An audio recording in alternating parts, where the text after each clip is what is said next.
반갑습니다. 제가 면역에 대해서 조금 이제 말씀을 드리면, 우리 몸의 면역을 담당하는 세포는 사실 많습니다. 많지만 주로 면역에 관여하는 것은 이 백혈구라고 보면 되겠습니다. 이 백혈구는 한마디로 어떤 세포냐? 백혈구는 한마디로 이거는 군인이다 생각하시면 됩니다.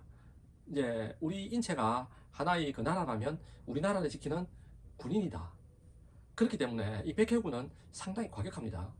그리고 과격하기도 하고 또 상당히 난폭합니다. 그렇기 때문에 만약 우리의 체력이 받쳐주지 못한다면 우리의 백혈구에 의해서 조직이 손상당할 우려도 있습니다. 그래서 우리가 몸을 항상 건강하게 유지해야 되는 이유가 또 외부의 침입자뿐만이 아니라 우리 체내의 우리 몸을 지켜주는 이 백혈구 때문에라도 우리는 우리의 건강을 항상 유지해야 합니다. 그러면 이 백혈구에 대해서 간단하게 설명을 드린다면 이 백혈구는 우리는 그냥 혈액이 적혈구와 백혈구, 혈소판 이렇게 분류가 된다고 생각하죠. 그런데 이 백혈구는 사실 이 적혈구와 기능 자체가 완전히 다릅니다. 적혈구는 그냥 산소를 운반하는 것이 주된 역할이지만 백혈구는 이제 외부의 침입자에 대항해서 한마디로 싸우는 세포다 이렇게 생각하시면 됩니다. 자, 그러면 어떻게 하느냐? 먼저 백혈구를 어떻게 이 백혈구를 분류하는 것을 먼저 설명드리겠습니다. 1차적으로 백혈구는 모두 매크로파지에서 기원합니다. 매크로파지란 아주 거대한 세포인데 이것은 아메바하고 비슷합니다.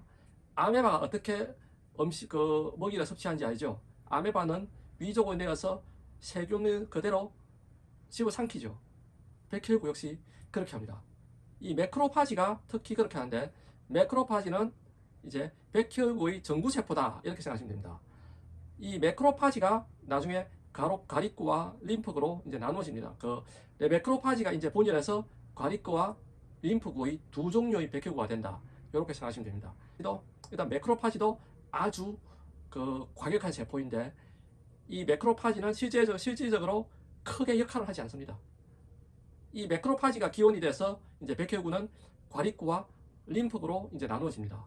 자, 우리 흔히 림프구 이렇게 이야기하죠. 이 림프구도 백혈구의 일종이다 생각하시면 됩니다. 이 백혈구가 과립구와 림프구 이렇게 크게 두 종류로 분류를 할 수 있는데 우리가 좁은 의미로 백혈구를 말한다면 이 과립구를 의미합니다. 그래서 우리가 흔히 일상생활에서 말하는 백혈구는 과립구라고 생각하시면 됩니다. 림프구는 따로 림프구라고 이야기를 합니다. 이 백혈구 중 과립구는 이제 실제로 아메바처럼 탐식작용을 주로 하고 이제 림프구는 조금 디테일한 세포다. 자, 디테일한 게 무슨 말이냐면 디테일한 것은 그때 이제 맞춤형 대응을 한다. 이렇게 생각하시면 됩니다. 자, 그러면 이 역할이 어떻게 되냐? 크게 과립구는 세균같이 큰 침입자를 이제 상대하는 것이 과립구다. 그리고 이 바이러스처럼 이제 작은 침입자는 과립구가 이제 먹어치워야 되는데, 즉 먹어서 청소를 해야 되는데 바이러스 같은 거는 그렇게 하기가 힘들죠. 이때 림프구가 났습니다. 자, 장티푸스나 콜레라 같은 것은 세균 질병이라고 하고 아니면 감기나 이제 소아마비, 간염 이런 경우 전부 바이러스성 질환이라고 하죠. 그러면 세균성 질환에서 과립구가 활동하고 바이러스성 질환에서 림프구가 활동하느냐? 물론 주로는 그렇게 되지만 일단 침입자가 발생하면 과립구와 림프구 둘 다 이제 작동을 하기 시작합니다. 근데 세균성 질환에서는 과립구의 활동이 좀 비중이 크고 바이러스성 질환에서는 림프구의 활동이 비중이 크다. 이렇게 생각하시면 됩니다. 자, 과립구는 한마디로 세균을 그냥 아메바가 먹이를 섭취하듯이 백혈구가 세균을 탐식하는 겁니다. 자, 세균성 질환이 아니더라도 이 원생동물이 원인이 되는 게 있죠. 말라리아처럼.